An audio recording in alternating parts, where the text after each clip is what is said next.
So let's give a hand and welcome Mr. Mohamed Bardastani here on stage. If we look at real GDP growth forecasts, so how much the economy is expected to grow. If we look at advanced economies, the expectation is around 1.6 growth rate. Now, if we look at Armenia compared to some of the other regional economies or economies of similar size, you can clearly see that, Armenia is expected to grow by 3.8%. There are a lot of factors behind this favorable economic backdrop, but one of them is the fact that we're seeing increased inbound tourism to Armenia. So in 2019, around 4% of the Armenian cards were regularly active on cross-border travel. Then this is 2022 and 2023. The first thing you will notice is that 2023 was an excellent year, especially in the first half of it. We're seeing much higher outbound travel from Armenia.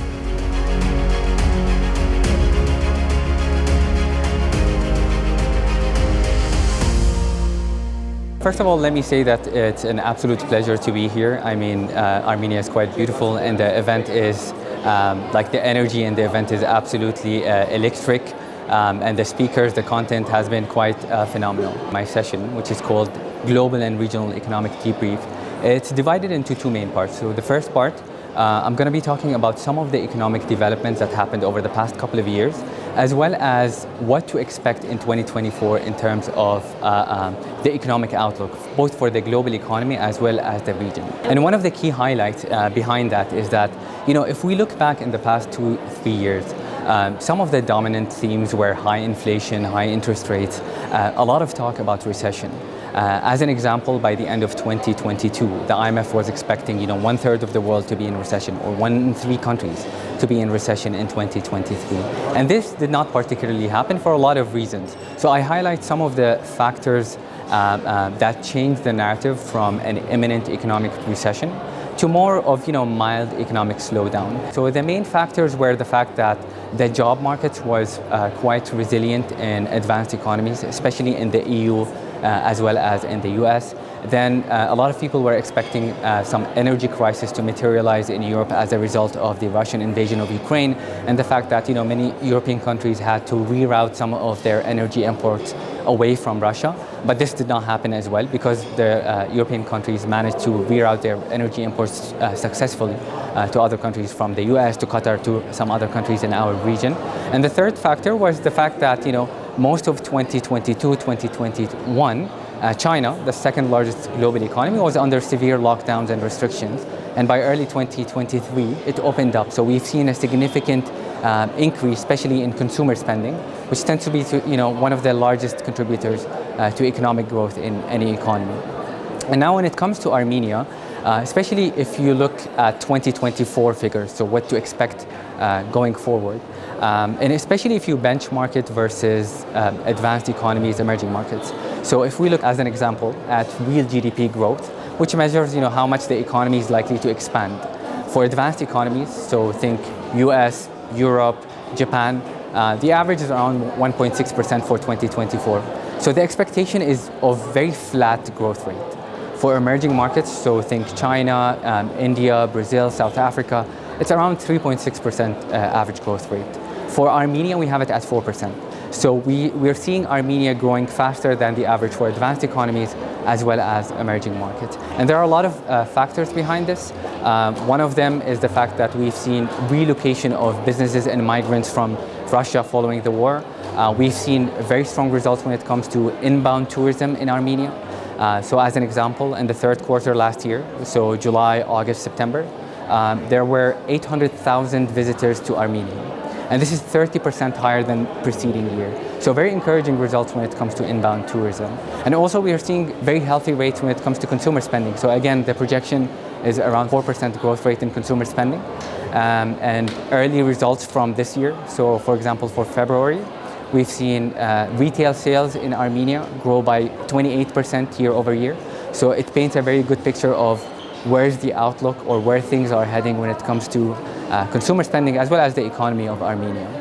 I think there's always a potential or a downside risks, but at least for the year ahead, we don't see that. As I said earlier, on the contrary, we see a very healthy projection for the economy of Armenia, especially if you benchmark it against where the rest of the world is going, be it advanced economies or emerging markets. And again, like especially if you consider the context of the past 2 years, where generally we're seeing economic sluggishness, we're seeing high inflation around the world and high consumer prices, and we're seeing also like elevated interest rates. In some markets, we're seeing some exchange rate volatility. But on the positive side, most of those factors have been either completely avoided here in Armenia or irrelevant to the economic outlook here. Just to add one more thing, like one of the areas where we try to leverage our visa data by inferring or looking at some of the market insights specific to Armenia. And one of the things that we do is we look at the share of cards that are active on cross-border travel.